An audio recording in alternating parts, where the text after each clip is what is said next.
Well, we are back here on another Saturday night for LG Hockey Hotline, and we are going to be talking Western Pacific Division today for your defending Western Conference champion Calgary Flames, as we covered the defending Stanley Cup Division New Jersey Devils division last week, and we'll cover power rankings and do all the usual stuff here. But welcome back again, Maranaconda. We are here as per usual on a Saturday night mid-season or during season, not necessarily mid-season. But it's creeping up quick. I guess at the end of this week, we'll already be a third of the way through. So what's going on, man? Not much. Week 2 in the books, and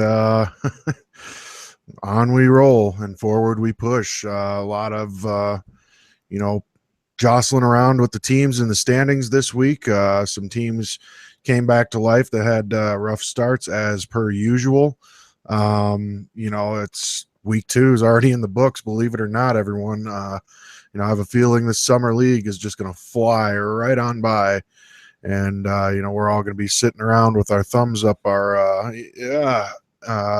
kind of waiting around for NHL 18 to release. Yeah. I didn't get to see the E3 thing today. I watched NHL wasn't in it. Yeah, I watched it for a while. I didn't know if NHL was in it or not, but if it was, I didn't see that part. Redheaded stepchildren. Yeah. They did say that June 21st, 11 days from today at the NHL Awards is when they will release the official trailer for the game and all the information that they're willing to put out there, I guess, will come out at that time. I'm assuming it will be released by the person who's on the cover, and who knows what's going to happen there.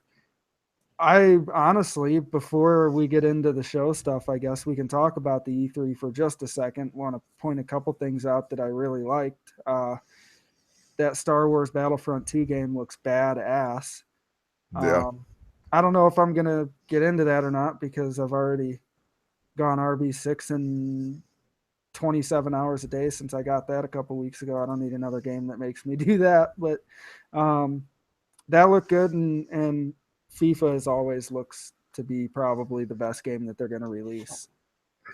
Yeah, that's, it is what it is.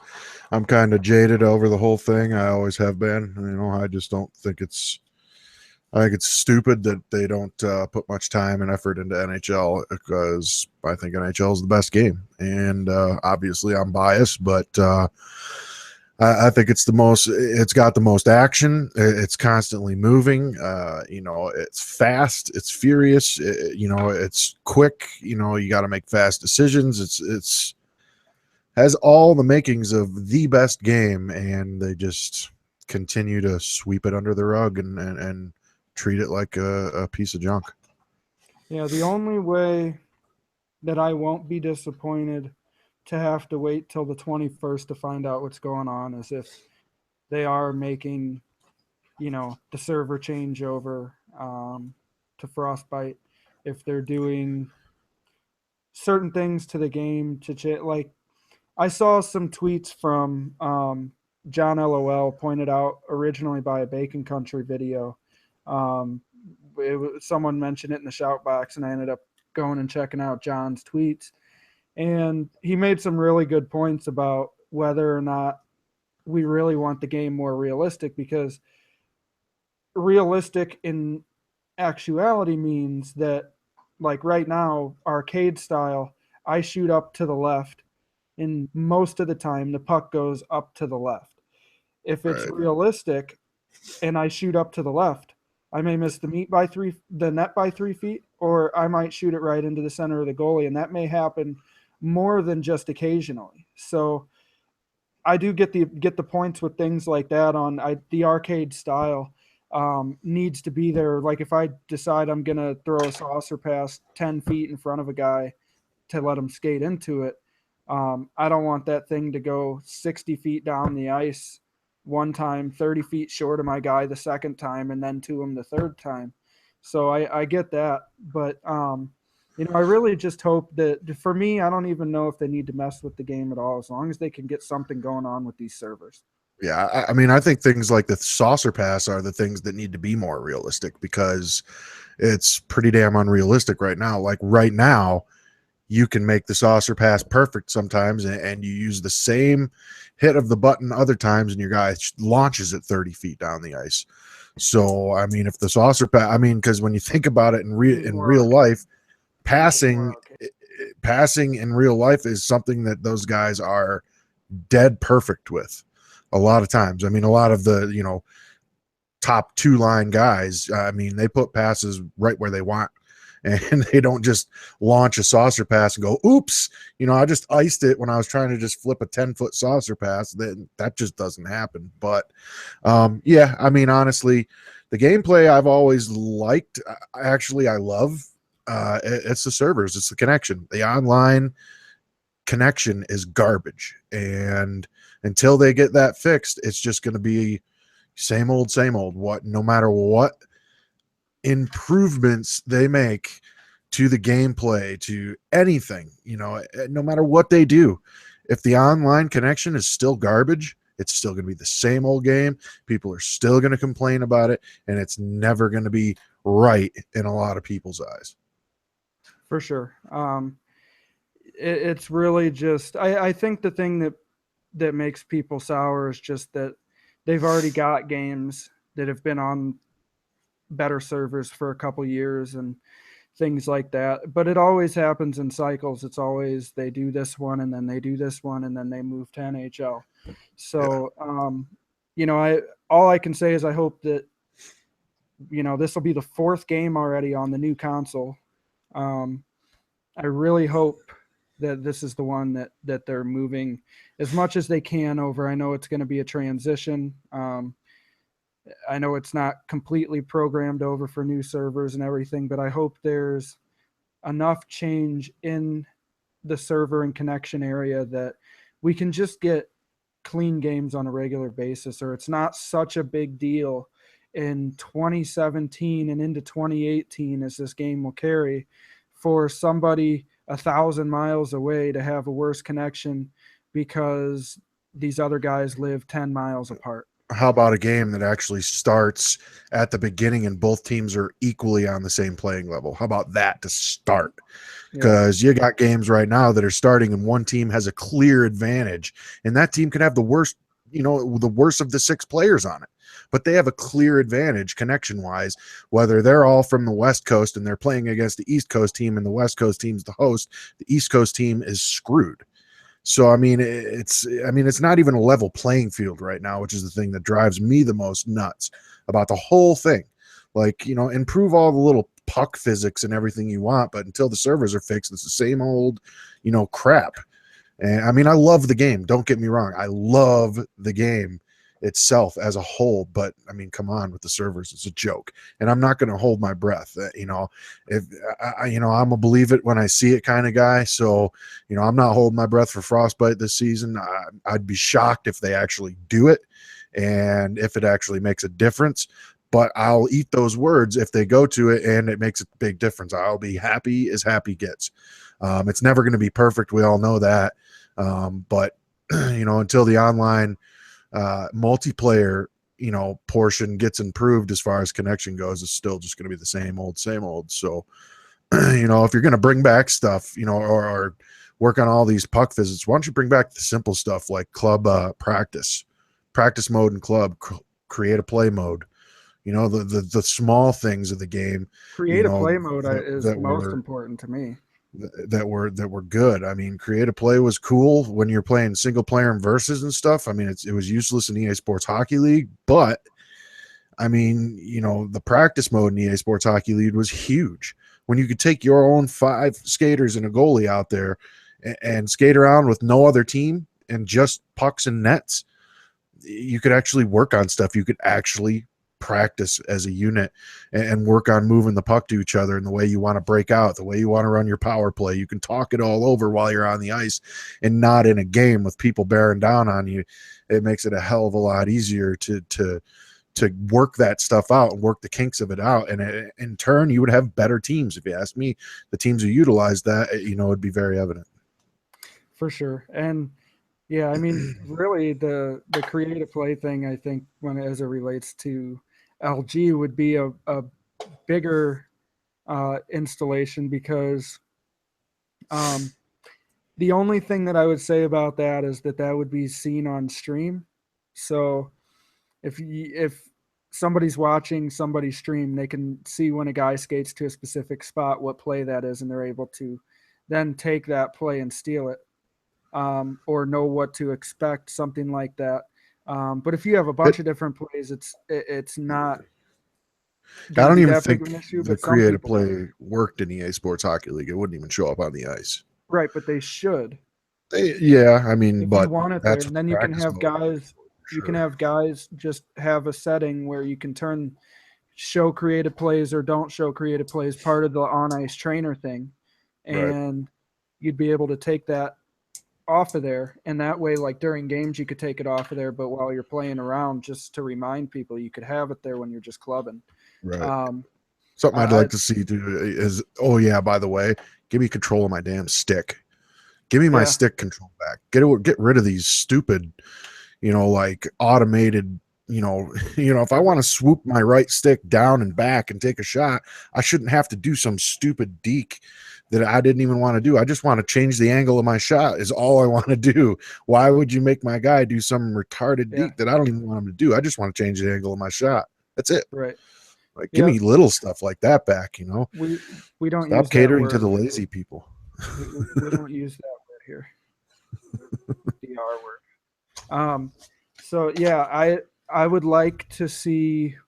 I I fully understand why they went to the um, player builds being certain sizes and certain Yeah. attributes, and I kind of agree with that.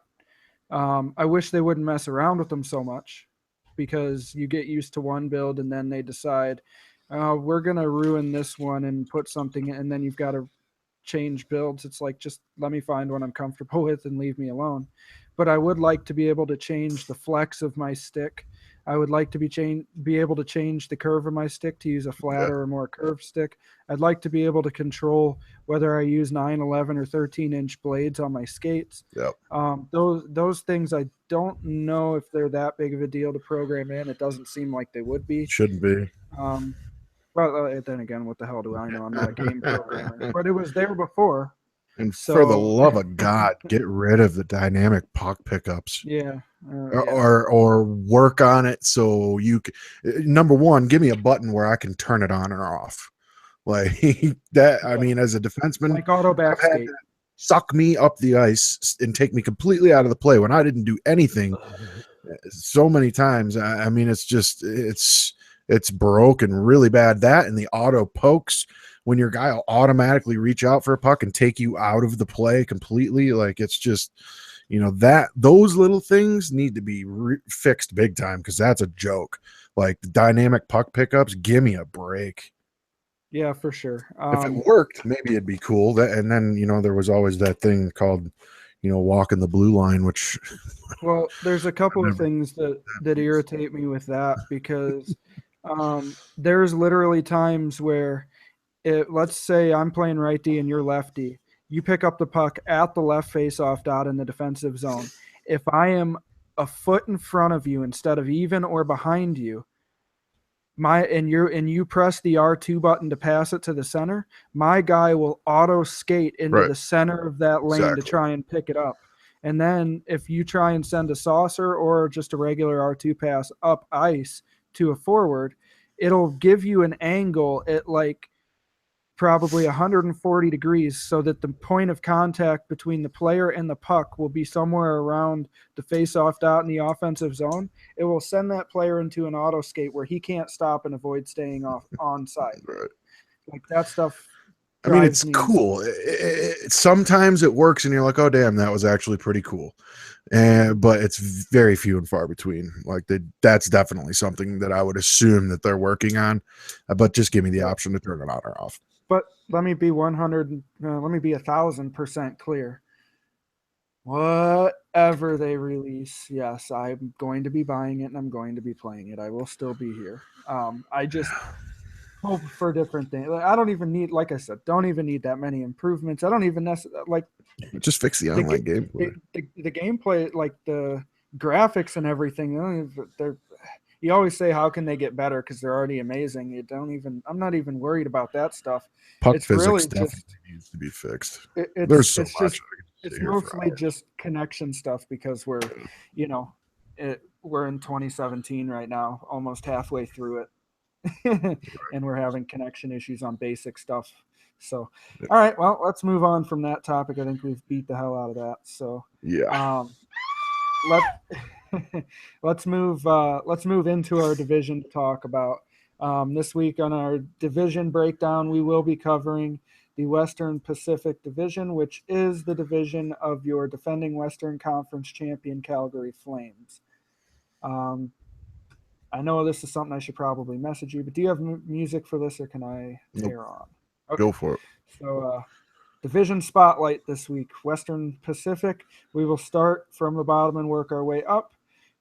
Sitting at the bottom, even though it's a very tight race right now in this division for the most part, are the Edmonton Oilers in the 7th spot. They have 15 points. They are 3-2-1 in 1-goal games. They are 4-6 at home, 3-4-1 on the road. They have 2 overtime wins, 1 overtime loss. They're 7-10-1. This is a team that JP took over this season and basically built an all Frenchie squad, which I thought was actually kind of awesome because usually, um, like last season, everybody was talking about Calgary was the all Frenchie squad, and that was Big J that built that. We don't ever hear about a Frenchie building a Frenchie squad. And, honestly, I thought it was awesome that he was getting some of these guys on his team that I know are his buddies. He brought in just for the show, who has been, like a $7 to $8.5, $9 million center the last few seasons. He went to the Cup Finals in season 3 with the Florida Panthers. It brings him in at GM, so that's a great free contract that he has here. It looks like it doesn't matter who owns Edmonton because this is the 3rd different owner in Edmonton the last 3 seasons. Oso was there in season 3, and then Duke Nukem was there last season. Duke Nukem. Did he change his name? Duke Friedman. He straight up killed people, bro. Wasn't there a cartoon character named Duke Nukem? It's a video game. Oh, was it? Yeah, badass video game too. But they have CW McWillie back on this team again under the 3rd straight owner. Yeah. 3rd different owner. Model of consistency there. But they brought in Cush Demon. They've got Legal. Pete Sear, who is an outstanding left defenseman. They brought in San Jose to play some goalie for them. Brought in Seb Crackpot. Skinner 53 moved back to defense this season. He's 4-2 on the season. Playing pretty solid for them. They just made I think they made a trade this past week, so this was his first week on the team for Globes, who I believe is an Xbox guy coming over. And they did make a couple other trades to move some people out this week, but they've got Dakar and also Jew of Canada is on this roster. And some of these guys are solid players that are struggling a bit this season. Other ones I don't know. I wouldn't even necessarily know how to judge. I'm surprised to see Seb at 0-5 on the season. He's got 4 points, 2 goals, 2 assists on the season. But honestly, you know what I can do? I totally forgot to turn on my screen share. So, but what are you seeing with the Edmonton Oilers this season with JP at the helm? Well, I mean, I'm seeing, a record that, doesn't really fit the team that I see with my eyes at first glance. But I mean, it's way early. So, I mean, it's everybody goes through their ups and downs throughout the season, unless you're, some of these teams that just start out hot and stay hot. But, I think Edmonton has a good team here. I look across this list and I see a lot of guys that I know are good players. And that's especially down the middle of this team. They've got some really good, solid centers. and they have some great defensemen as well. So I think they've just kind of had a little bit of an odd start here, or actually an odd week, because they were pretty good in week one. But you look across this lineup, and like you said, you have Pete Sear, Skinner switching back to defense. You have San Jose in goal. You have Red Flag as one of your centers, Legal, Jew of Canada, and then also just for the show. So you're a center above and beyond what you need here. So I think this team's really good down the middle. And I would expect them to, definitely start pushing the teams above them to climb up that ladder. And this is going to be a tight division yet again. I think this season, when you look at it, there's good players on all these teams. So, they had, let me just look here before I, eat some words. But yeah, they had a little bit of a rough week this week, last week as well too. Picking up 4 wins in week one, and then only 3 wins this week. But like I said, I mean, they're right there as far as the team goes. I like this team.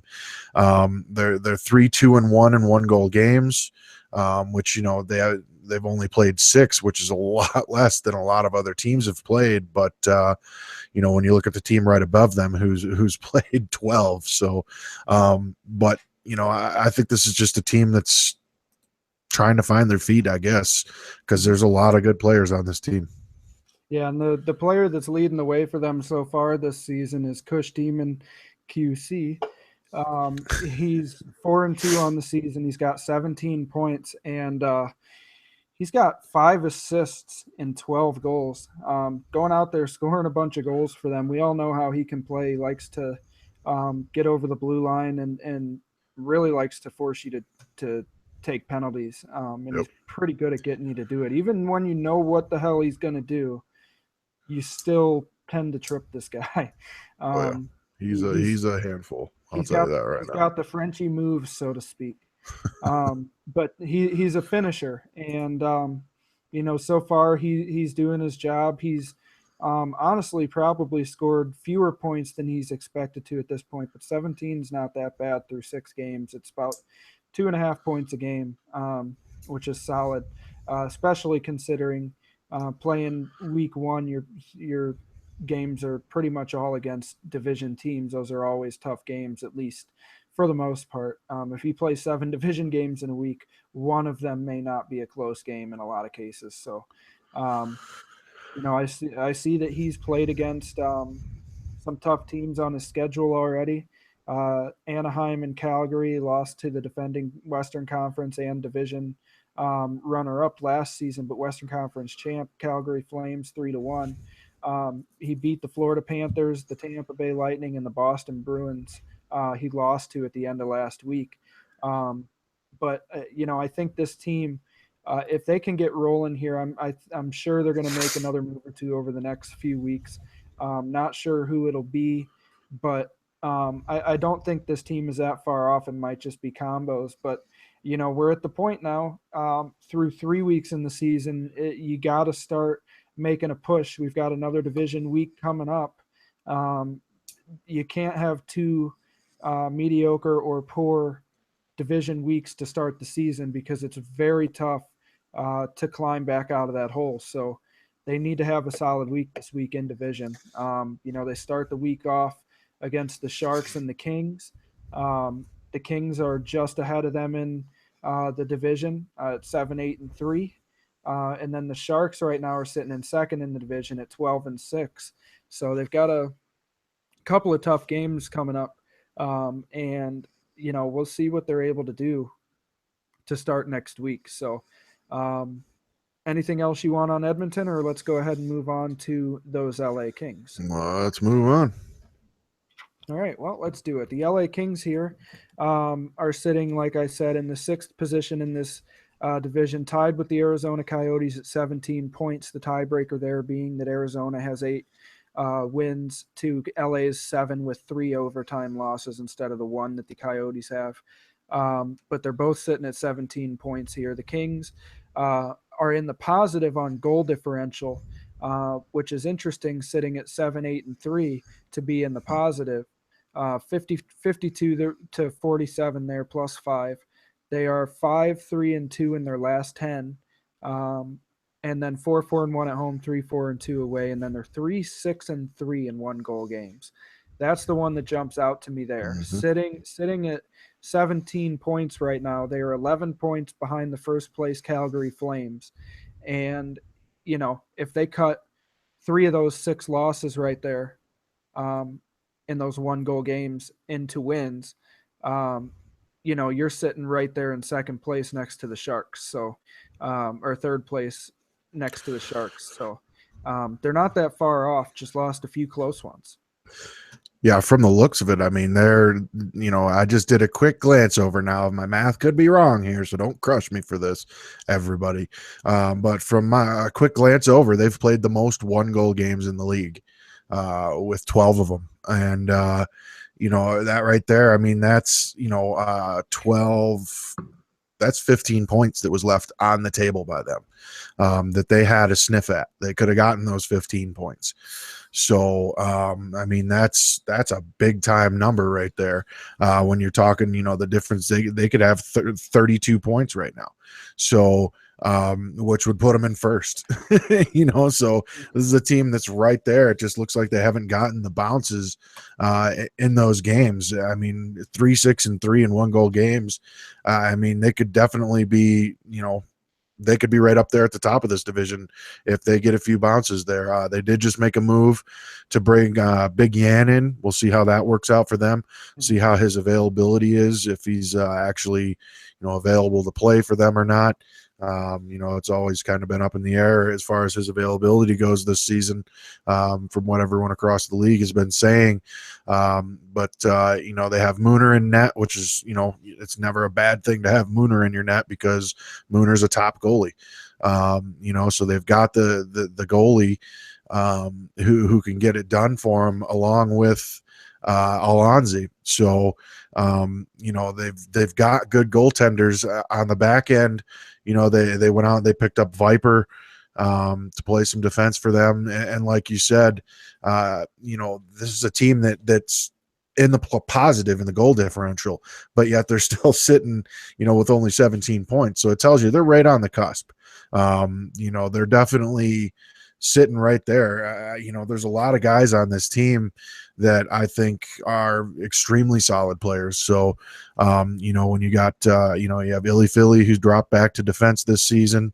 They have Rabuda on their team, Scarcella, Stokey Oaks, they just picked up from Detroit, in a trade. For Theos. So, for Theos, yep. Third So, overall pick this season in the draft, yeah, Stokey Oaks. that's two pretty big names that they've brought in here, very recently, in Big Yan and Stokey Oaks. We'll see if that kind of takes them over that threshold of the one goal games and see if they can't start packing away some points.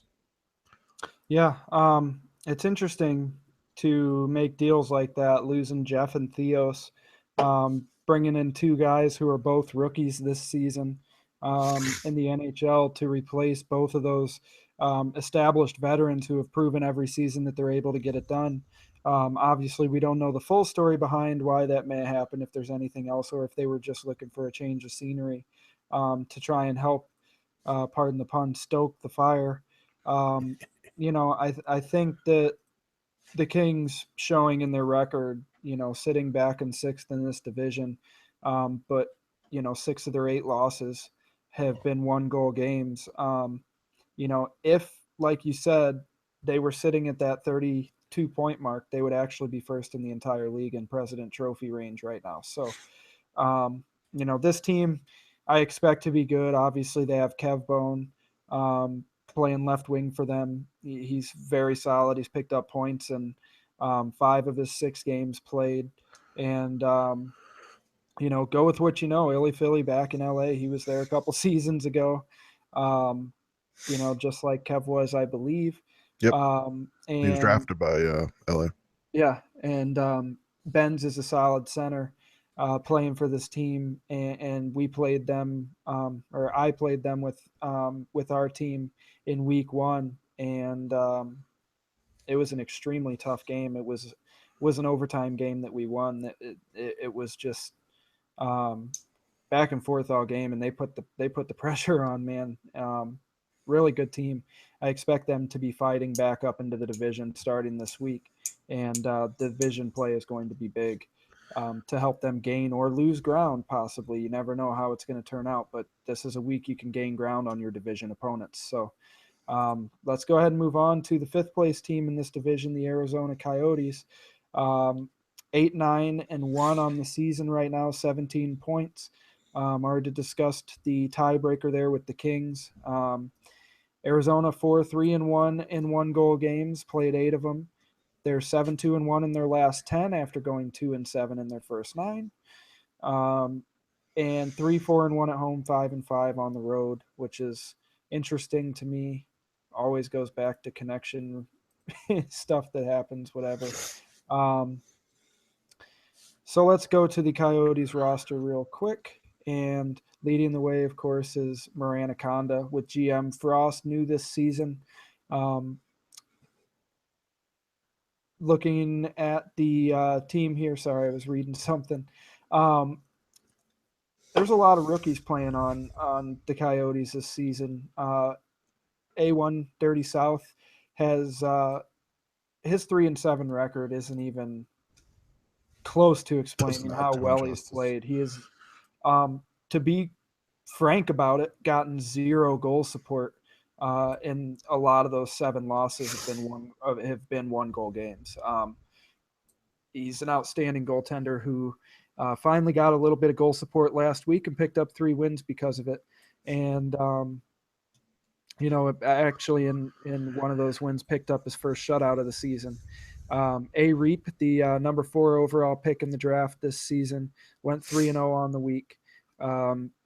Another draft pick on the roster here is M Hook 1797. All playing him and also Lidstrom and XN_Lidstrom, all playing on the same line with you, Moran. And then of course we have, JC Pens, who's been a mainstay since we took over Arizona in season 3. His brother PSU Lions having another great start to the season, 4-1-1. Trap King for real has been an outstanding draft pick for us. His record doesn't show well, but he's been the best player on the line that he's on for sure. Loved his game. I've loved to watch how he's played so far, and then picked up Mahan Solo last week, playing good. I really like a lot of the guys on this roster and how it's working out right now. I don't know how much you want to say about the Coyotes here, Moran, but what are your thoughts? It seems to be typical. It's becoming tradition for this team to come out and win 1 game in week 1 and then turn around and be ranked the number 1 team in week 2.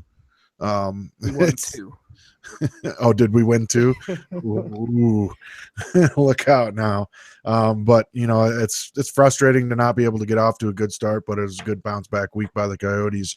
But yeah, it's an interesting lineup here. Like you said, there's a lot of rookies.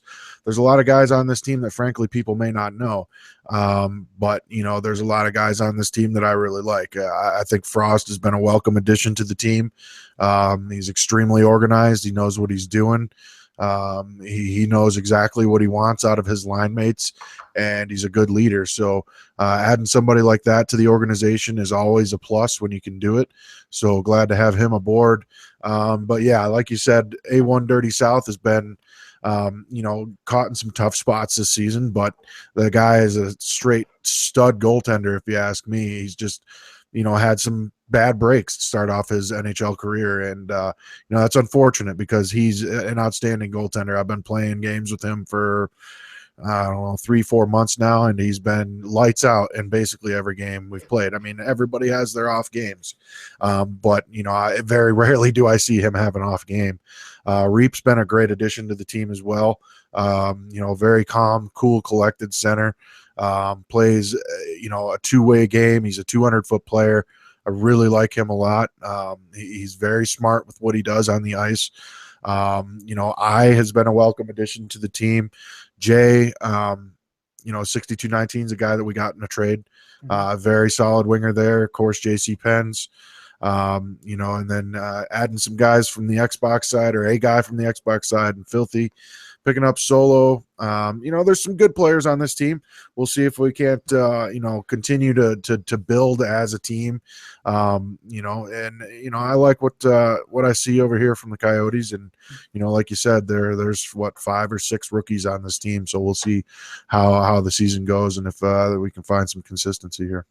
Yeah, and another guy that we didn't mention who has been outstanding and actually been the best player for us on a couple of different nights, as decided by the person who picks the award for that particular night, is Bernatchez, who's been outstanding in that. Both goalies have played very well, and wanted to give him a shout out real quick. Burnsy. Yep. Not to mention elite party presence that Burns is. Love being in a party with that guy. So let's move on from those Coyotes and move into our 4th place team in the division, the Vancouver Canucks, also under new ownership this season. This was a team that a lot of people thought A, didn't know how bidding worked for the first 24 hours, and B, didn't know if people were wondering if they didn't know bidding was going on for the first 2-3 days, because they weren't winning anybody, but ended up building a pretty solid team as the players started to expire, and they brought some of these guys in. Snipe Shot 21 is the new owner there this season. He brought in Freestyle, aka Showcase, to be his GM. Coming off of a good season, a good run with Calgary last season, all the way to the Cup. They bring in a guy like Green Salt on right D, who is a very solid Xbox defenseman. They brought in J-Town and net, who had a very good season for a Ducks team that started to struggle just before the midway point last season. J-Town still played very well for them. They also picked up Let's Go Flyers, or Orange Chicken, who's 4-2 on the season with 15 points. And, I think picking up Kadri, picking up Freelander, he's 4-0 this season. As a defenseman, Unshipped Owlcat is a guy having a really good season. Winston Payne is an Xbox goaltender that they picked up and brought over here in bidding. This is a good team that is off to a solid start. And, I feel like with guys like Business back, Green Salt, the new addition, like I was just talking about, they've got It's King JD. I think this team is built to last. I think this is going to be a team just as usual. Vancouver always, until they fell apart at the end of last season, the very end of last season. This team's always around, and I don't see that being any different this season. Yeah, completely different team this season, that's for sure, from what they ended the season with last season. Vancouver's a team who, they came out of the gates playing well, and they had a little bit of a drop off this week. Not much. I mean, it's to be expected. Like we said, there's going to be highs and there's going to be lows of a season. But they came out and went 7-2 in week 1, and then they come out and they go 4-6 this week. 4-5. This is a team that came out of the gates really hot in week 1. They've definitely got a lot of talent on this team. And Snipe Shot, it was kind of funny to see the way bidding went for Vancouver. We got into, day 2, and I don't think they won a player yet, but, you could kind of see a little bit of panic from Snipe, but, they ended up getting their guys and, putting together a great team here. There's a lot of what I'm going to assume, Xbox guys here, because I don't recognize a lot of these names, but I do recognize some of them, like It's King JD, J-Town, Kadri, Crocodile, Orange Chicken, who's been outstanding, Crocodile, Orange Chicken, who's an outstanding center. But some of these guys, I'll be flat honest with you, I don't know who they are. So obviously they're Xbox guys, because I know this team is hard to play against. Every time you step out on the ice against this team, you're playing good players. So we'll kind of see how this goes for this team, and it's tough to talk about this team because there's so many names that I don't recognize. And it's not that that's a bad thing, obviously, because they're a good team. So, we'll kind of see where Vancouver goes here, as we move forward, coming to play their own division this week. So another chance for them to gain some more ground here and pick up some dubs against, the Western Pacific. This is a big week for a lot of these teams sitting right in this position. They could fall down completely out of the conversation, or they could catapult themselves up to the top, so it's literally that close. But somebody's got to catch Calgary, don't they? Here, come on, boys, let's catch them. But Vancouver's definitely got a solid team this season. Yeah, they do. And like I said, I think I plan on them being around, having a say in the playoff race most of the time. And, teams like them with the type of guys that they put on their team and have them perform well, if they do make moves, they're moving some guys who have value to bring in guys who could be key pieces to make a cup run. So teams like this sometimes are teams that only get better. So, I think it's safe to say that Vancouver, sitting at 11-7 on the season, will probably be around all season long, pestering the rest of this division. So, sitting at 22 points, they are in the fourth spot. They're 4-3 in 1-goal games. Um, the only thing with them struggle wise is their last 10 games they're 4-6, so they're a game below 500 in their last 10 games, but they've got a winning record at home and away, and sitting at 11-7 on the season. They have one overtime win, no overtime losses. They've only been to overtime once, but they have 7 1-goal games that they've played in. They're not that far off. So let's go ahead and move to these number 3 in the division, Anaheim Ducks. And Quack, quack. Boy, I wish I had a and duck sound effect. and boy, do they go with what they know.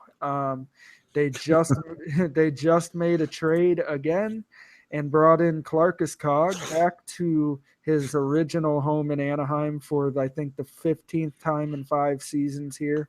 He's been with the Anaheim Ducks.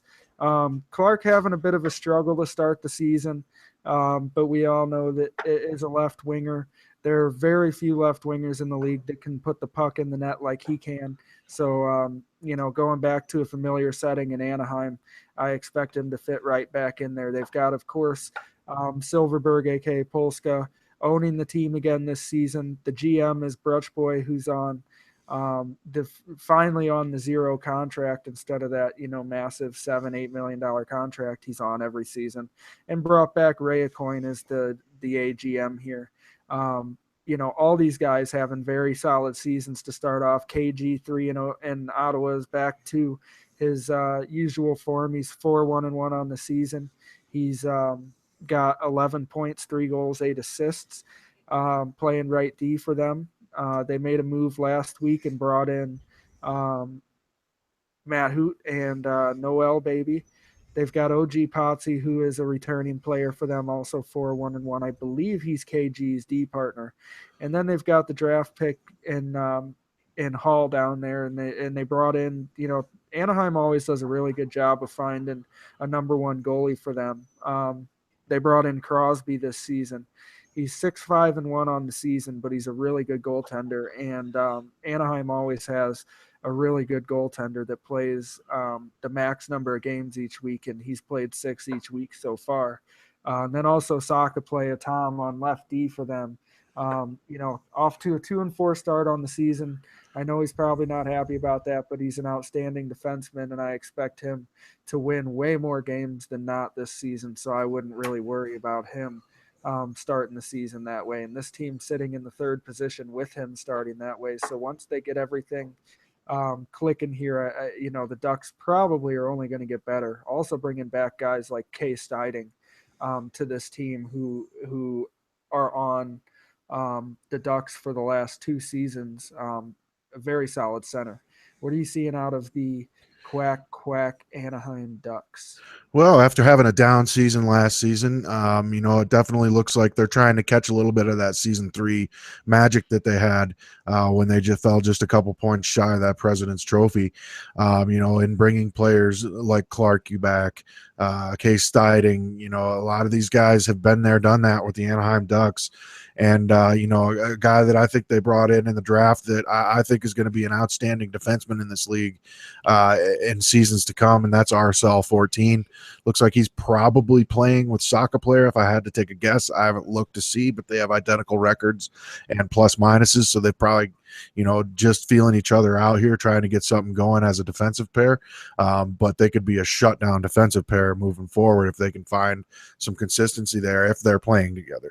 If they're not playing together, that'd be sweet to see them together because I like RSL as a player as well, and Tom is an outstanding defenseman. So, and Four Hall or X Four Hall is a good rookie for them as well. So, once you see those guys start picking up some consistency and catching the rest of these guys on this roster, I think you could see Anaheim really take off here and start to do some good things, especially because they brought Jesus, I can't talk, Clarkey back in this season.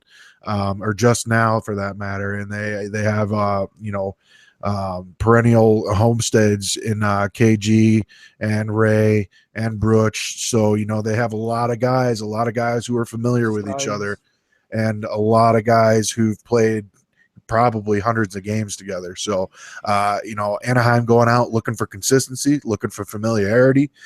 They've got that. They're sitting in a good spot here.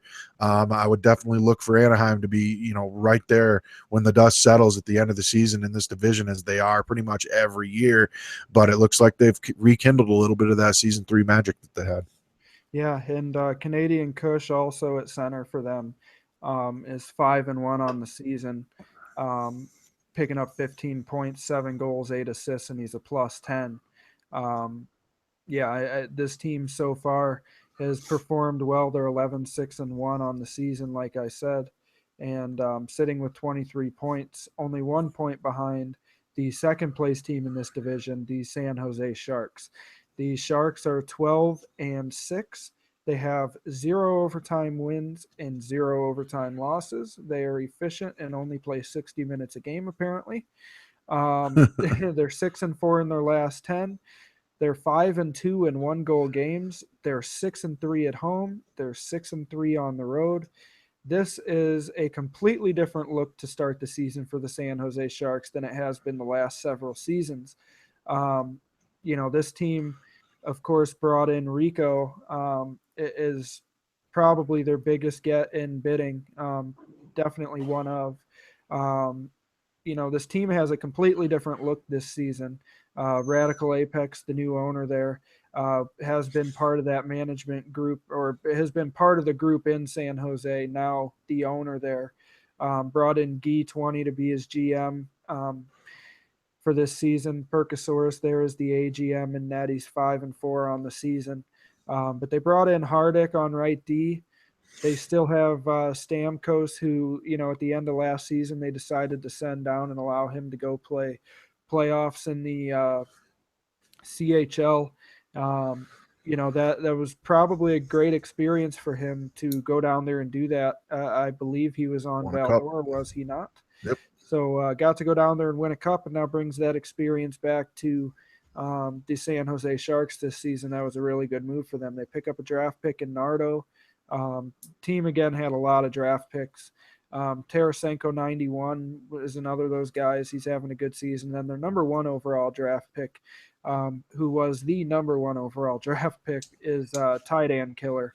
Is 4-2 on the season. He's got 17.6 goals, 11 assists. Playing very well for these Sharks, along with your boy JP, who is also another first-round draft pick for them, is a defenseman going 4-2.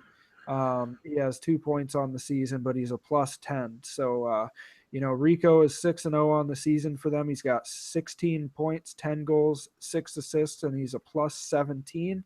He is leading the way right now for these Sharks, along with Falk, who is also 6-0 with 16 points, 8 goals, 8 assists, and a plus 18. So, definitely talking about the San Jose Sharks in a different light than we're used to. Yeah, I'm going to go ahead and give them a. Oh, it didn't work. Rip. Have they finally found the consistency that they've been so desperately seeking for the last 4 seasons, really 3 seasons? They've got a good team put together here, and so far so good for the San Jose Sharks. They're 12-6 on the season. That's a great job. Now, the thing for me, the question that I have about this team, because I believe they started off either last season or the season before like this as well, and the wheels kind of flew off as the season went. Can this team keep consistent and continue to keep winning games and putting points on the board as the season progresses here? I think they can. I think they have a great GM in Guy, and they have some outstanding players on this team. Hardick is a shutdown defenseman, a very good player. Jade is a great goaltender, off to a really good start of 7-2. And then of course you got Rico, who's 6-0 on the season. Can't ask for much more there. Tarasenko's 4-2, and then their top overall pick tight end Killer is a player that I really like, and I've had an opportunity to play some games with him in the last few weeks, and I love his game style. So they've got some outstanding players on this team. I definitely think that they can find that consistency that they need to get going here. One that's just a surprise to me as I look across this roster. I see, a lot of people with winning records, basically everybody on the team, and then I look and see a player of Crazy Marquise's, status, who's a very good player here, just not finding his game quite yet this season, which is a shocker to me. But if they can get him going, this team's going to be that much better as this season progresses. Everybody's started off and had weird years, but it's not about how hard you can hit, it's about how hard you can get hit and keep moving forward. So if they got some of these guys, who aren't half to the best start, if they get going on this team, look out for San Jose, because they could really do some damage. Yeah, they could. I think that they've already done damage, sitting there at 24 points. They're only 4 points back of the defending Western Conference champion Calgary Flames, and definitely a lot better start than they're used to. So, um, hats off to them to what they've done so far. And, I think that this team is just coming into their own here. They've had a couple of really good weeks to start the season, and they're another team that just out of the gates here have done what they needed to do and put themselves right in the mix. And as long as they can continue to do what they've done, they'll be extremely tough for the rest of the teams in this division to catch. The only problem here is, if they decide to make moves, do they make the right ones? You don't want to lose the fire that you've caught. You want to make sure that you only make things to improve the team or the chemistry on the team to get better. And if this team's able to pull the right moves to get things going, they should be a powerhouse in this division the rest of the season. So good job by Radical Apex and Guy putting this team together and bringing some of these guys in, bringing in a Rico, to bring in probably the biggest name that they've brought in over the last few seasons by far. Instead of trying to do it with 15 draft picks on the roster this season, they brought in some established guys to fit in around those really good draft picks, and so far it's been a good combination. So hats off to the San Jose Sharks for getting to second place in in this division, finishing the week on a 3-game win streak. But the number one team in this division that everybody is chasing. Just real quick, one more quick point on the Sharks is that those draft picks that they picked up in the last couple seasons, well, they're down in the AHL as well, and they've got that team going as the San Jose Barracuda are 14-3 on the season and first in the Western Pacific in the AHL. So this organization is really starting to look very solid from top to bottom with all of those players that they've drafted in the last 2 seasons. Yes. They're doing an outstanding job so far in season 5. So moving on to the organization that almost for the first time swept both cups last season, just falling a little bit short to the New Jersey Devils in the Stanley Cup, though the Stockton Heat did bring home the hardware down in the AHL. These Calgary Flames, who had another great start to the season, they're 14-4, one overtime win, 0 overtime losses. They have 28 points, which is good for third in the entire league, behind the league leading Blue Jackets and the Devils at 29, Blue Jackets 31. But the Calgary Flames right back at it, picking up where they left off. They have a crazy goal differential here. They've got 62 goals for and only 32 goals against. There's a plus 30 goal differential for this team. Outstanding job so far by the Calgary Flames. They're 8-2 in their last 10 games, 8-2 at home, 6-2 away, 5-1 in 1-goal games. Not really anything you can look at to be disappointed about if you're a Flame, unless you have contributed to the 4 losses and are probably irritated about those. But this team off to a hot start. Big J coming back as the owner here, bringing in SJU Soccer as his new GM. His AGM, the one and only in net, is 11-1 on the season, moving back to goalie. He was one of the best goalies on the Xbox side for a long time. Played up as a skater last season for the Flames, went into RFA as a goaltender this season. They brought him back on a $3.5 million contract. That's an awful lot of money to spend on a goaltender, but so far they have made it work, and he's making it look like it's worth every penny, going 11-1 on the season so far. This roster is extremely stacked, top to bottom. They've got names like Lord Finesse, Nuge. They brought back DeBard, who had a very good season for them. They've got Dazzy on the team. Continuous Cycle is 5-1 on D for them. Red Miles back for them on D. They brought in Ward, who's another Xbox guy. ML Jesus, who was I believe in one of the top 3 stars last week on D when we did the power rankings. Manship 91. I'll let you go ahead and talk about some of these other players here, but every single one of them is having a really good season. Well, this is another one of those Xbox 2.0 teams. There's a lot of guys that came over to this team from the Xbox. But I want to go back to that $3.5 million goaltender that you're talking about in the one and only. He's 11-1 on the season. He's second in the league in goals against average. And he's just been outstanding. He's come as advertised on between the pipes for Calgary. He's done an outstanding job. And, my hat's off to him. Jay knew what kind of goaltender this guy was and didn't hesitate to throw a $3.5 million matching bid out on him. So, there's a lot of talent on this team. I think this team's definitely poised to be right there in the conversation at the end of the season as they were last season. They have a lot of talent on this team and a lot of guys that, once again, honestly, I'm going to say I don't recognize. So, when you got guys of names that I'm not too sure of, that tells me, and those guys are 5-1, 4-2, 6-0, that tells me that those are guys that were definitely recruited over here. And that's a great job by Jay. There's a reason that he won the coach of the year last season, the Jack Adams, and he's right back at it again here with his team this season. They're sitting in first in the Western Pacific. They've got 28 points already, 14-4. This is a team that's definitely built for the playoffs. They're built to make a good run at the President's Trophy, just like they did last season. So I think this Calgary team is really going to be, a powerhouse this entire season. They're not going to be a fun team to play for anybody, and they've already proven that. They've only lost 4 games. Their goal differential is outstanding. They've only given up 32 goals, which, if I had to take a quick glance, I would probably say that's leading the league.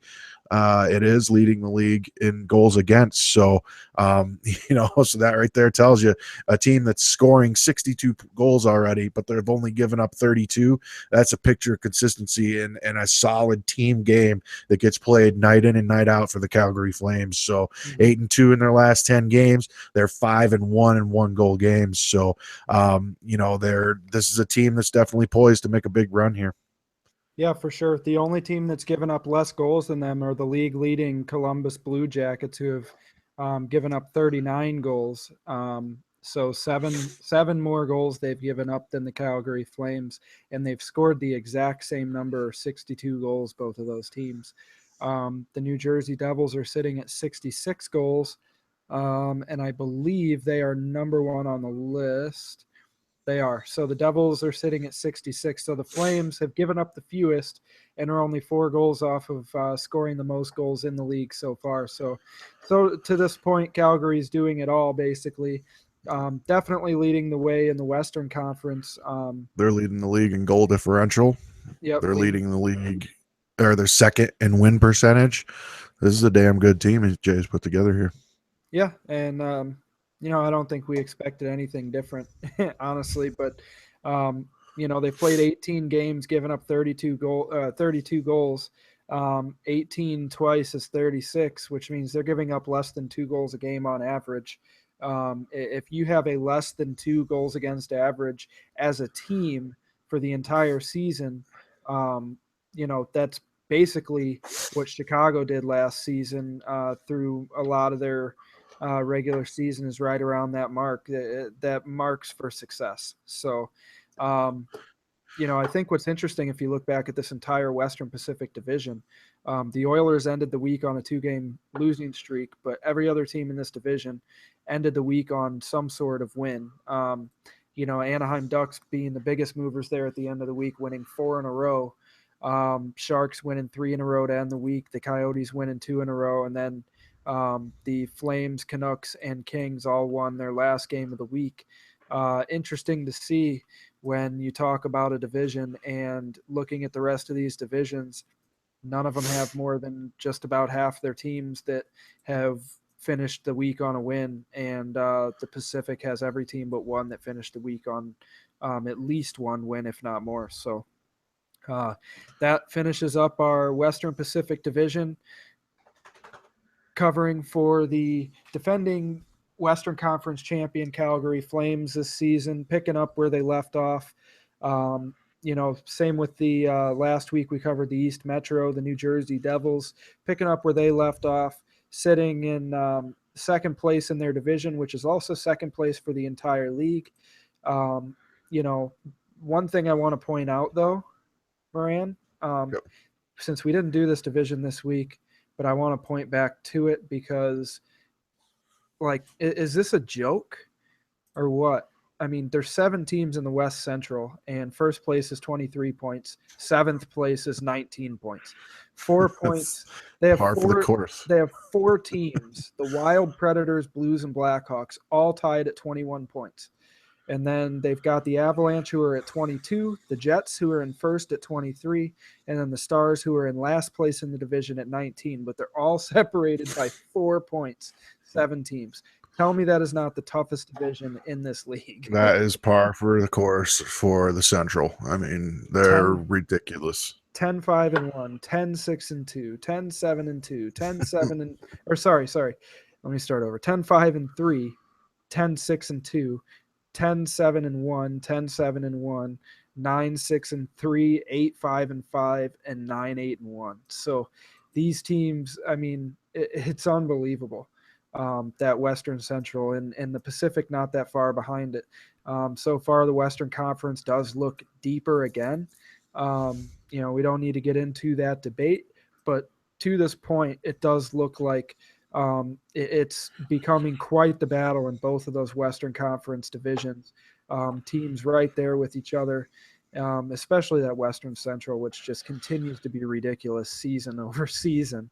Nobody gaining separation in that division ever, it seems like. So let's go ahead and move on to this week. We are going to cover the LG Hockey Hotline Power Rankings.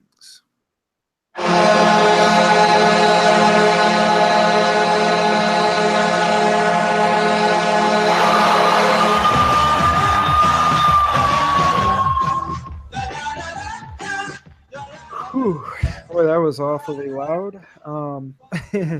Let's go ahead and get right into it here. I will bring up the power rankings here, but Moran, we are going to start with goaltenders again, and starting off this goaltenders list this week is A1 Dirty South of the Arizona Coyotes. I have not looked at these power rankings yet, to be honest with you.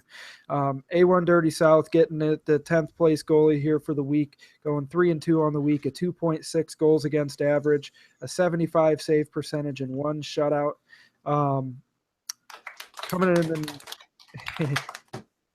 in the number 9 slot, we have Chapman for those red hot Columbus Blue Jackets, going 4-1 on the week, a 2.17 goals against average, and an 80 save percentage. At the number 8 spot, we have X-Brett 97 for the Dallas Stars, going 4-1 on the week, 2.2 goals against average, 82.0 save percentage. In the number 7 spot, You Can't See Me Kamikaze for the Washington Capitals, going 4-1 on the week, 2.29 goals against average, and an 81 save percentage. In the number 6 spot, Jonesy getting back here for the Philadelphia Flyers, going 4-2 on the week, 2.02 goals against average, and an 87.2 save percentage, hovering pretty close to that 90% mark, picking up 1 shutout on the week for the Philadelphia Flyers. In the number 5 spot, Burnsy going 3-0-1 for the Arizona Coyotes with a 1.88 goals against average, an 81.3 save percentage, and 0 shutouts. In the number 4 spot, the guy that we were talking about, by far and away the hottest goalie on the season. He was my pick for the first star last week, the one and only. Yep, it's him. And he went 5-1 on the week with a 1.83 goals against average, an 80.4 save percentage with 2 shutouts. So follows up his 6-0 week with a 5-1 week, picking up 2 more shutouts, leading the way. He was the league's 3rd star in this 4th position. In the 3rd spot, we have Jeff Hooley for the Anaheim Ducks, going 3-0 on the week, 1.59 goals against average, and 86.1 save percentage. And he was also the league's 2nd star. The league's 1st star in the 2nd position on the power rankings this week for the San Jose Sharks, going 4-0 on the week, a 1.76 goals against average, and 85.1 save percentage, is Jade Dragoon. In the number 1 spot on the power rankings, Devin Daggs for the Winnipeg Jets, the Western Central leading Winnipeg Jets, going 2-0 on the week, a 1.52 goals against and an 89.3 save percentage. Again, I don't see another way to go about this. The one and only will be my first star of the week for LG Hockey Hotline, going 5-1, picking up 2 shutouts. He's 11-1 on the season, playing the max number of games. He's only lost 1. I think he's got 4 shutouts already on the season, if I'm not mistaken. And, we're only 2 weeks in. So he's the only guy on this list with 5 wins as a goaltender this past week, and he played the max number of games there, picking up 2 shutouts, the only goaltender on the list with 2 shutouts. So for my first star is the one and only. Let's move on to defense.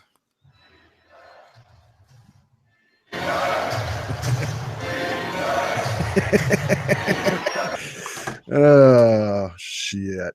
All right, moving on to the defenders in the number 20 spot. We have Foote from them New Jersey Devils, going 3-0 on the week. We're picking up 4 points, 2 of which were goals, and a +6 on the week. Great job, Foote.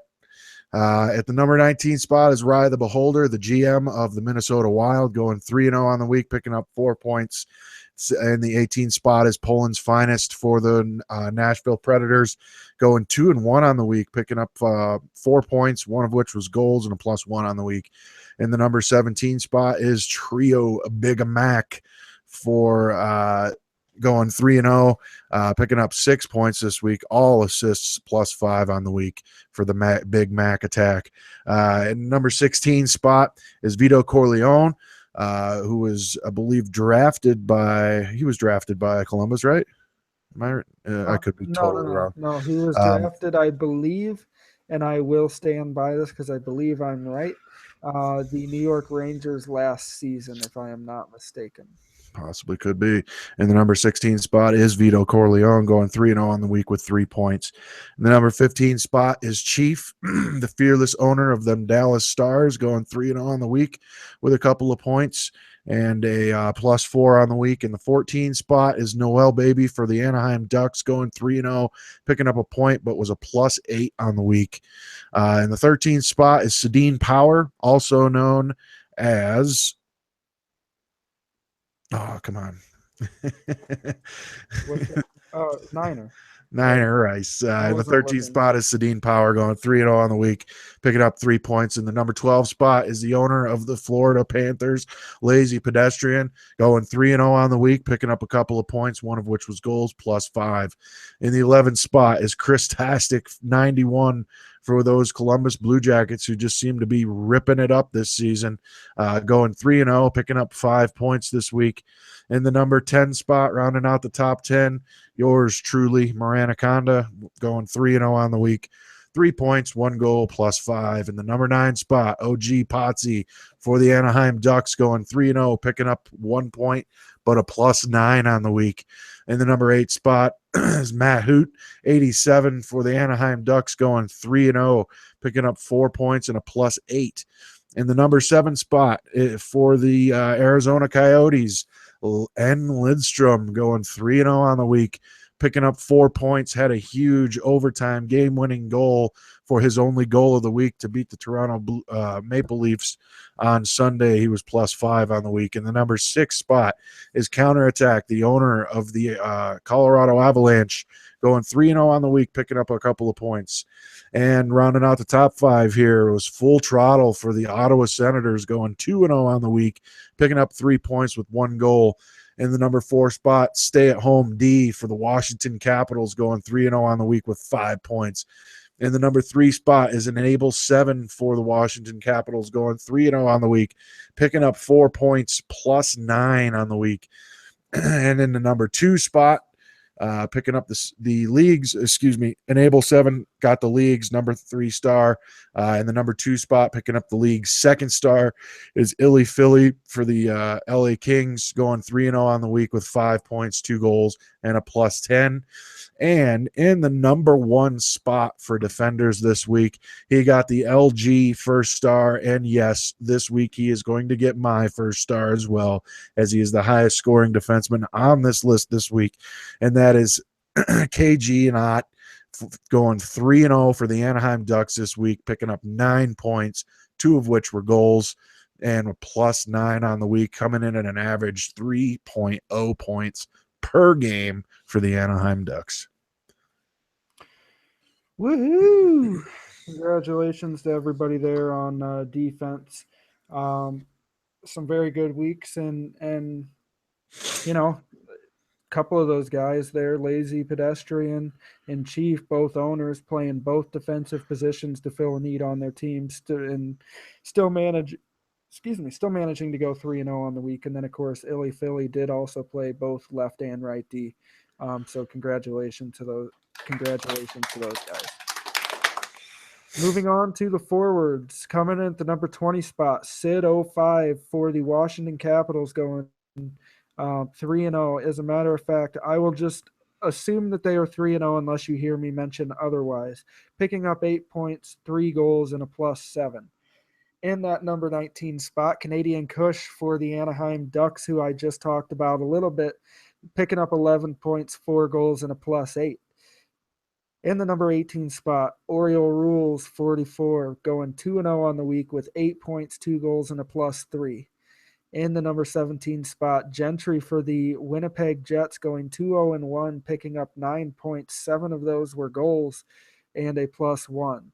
In the number 16 spot, JC Pens 22, picking it back up, though.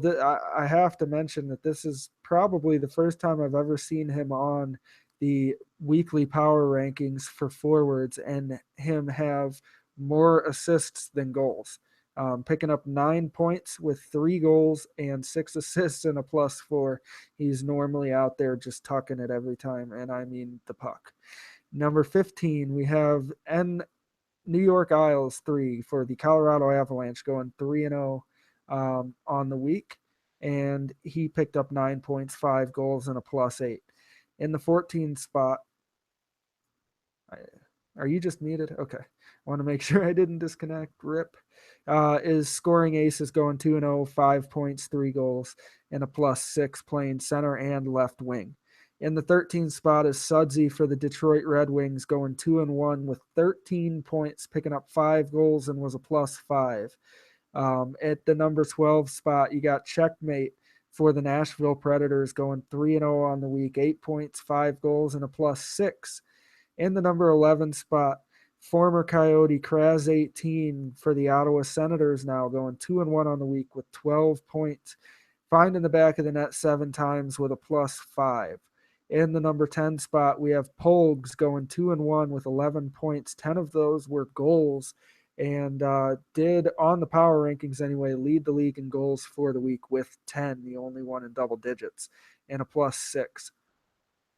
In the number 9 spot for the Dallas Stars, a familiar face up here, Easton 17, going 3-0 on the week with 10 points. 8 of those were goals with a +5. And then in the 8th spot, we have 31107 going 3-0 with 10 points, 6 goals, and a +9.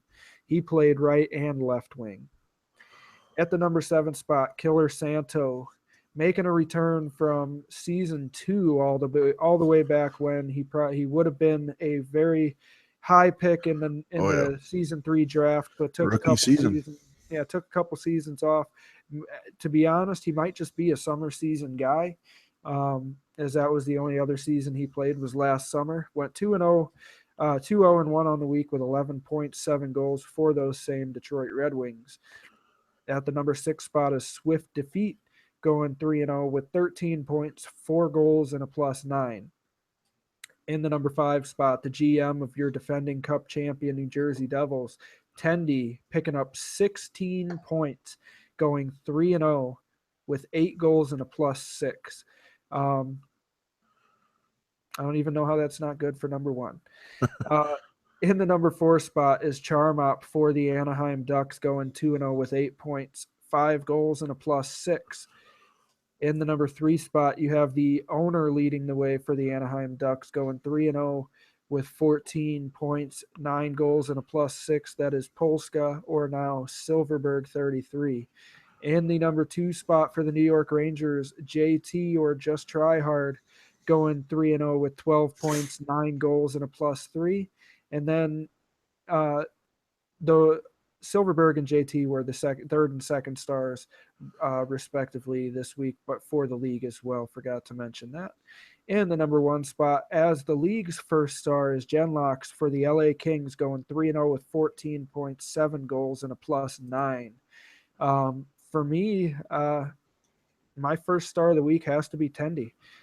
Picked up the most points on the week. He had 8 goals, which is only 2 back of the week leading goals, but also had 8 assists, +6. He was 5.3 points a game, highest in the league for the week. So congratulations to Tendy having an outstanding week for those New Jersey Devils. Congratulations to all you guys, especially Tendy, the one and only, and who did you pick? KG. It was KG, yeah. KG for the 3 stars for LG Hockey Hotline this week on this week's Power Rankings. All right, so do you have anything else to mention on the Power Rankings? I do not. Okay. I know we're kind of going long here, but we do have one more segment I want to get to. This is something that was brought to our attention as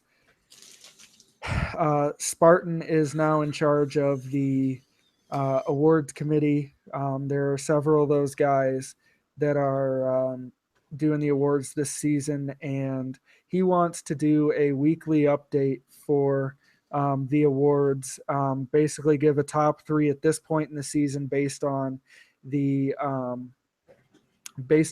current stats and other things that they look at. They've got a couple of notes in here about certain guys or whatever, but let's go ahead and get right into it. So the current top 3 candidates for the Hart Trophy this season, starting with the third position, is Serpy for Chicago, who currently has 20 points, 6 goals, 14 assists, a plus 11. He's tied for second in assists in the league, and he is 4-0-2, no regulation losses on the season.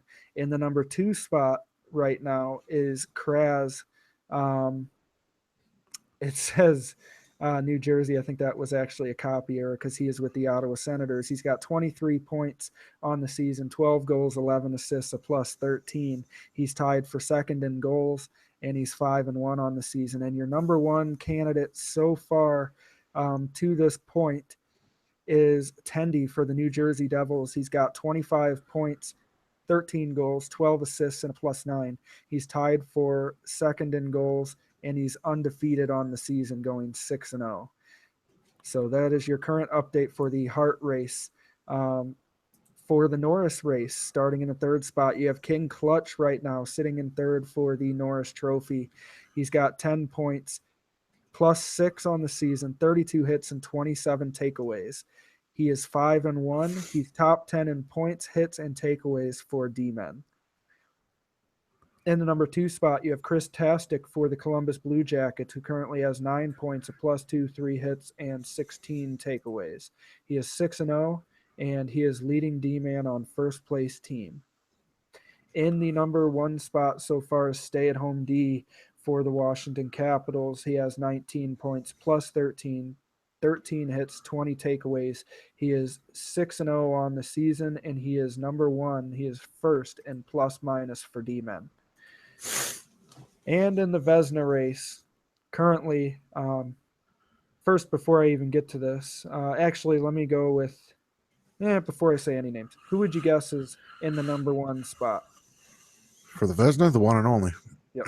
All right. So in the number 3 spot, San Jose 01 for the Edmonton Oilers has an 80.7 save percentage, a 2.19 goals against, and 3 shutouts. He's 7-2, second in shutouts, and winning record on a struggling team.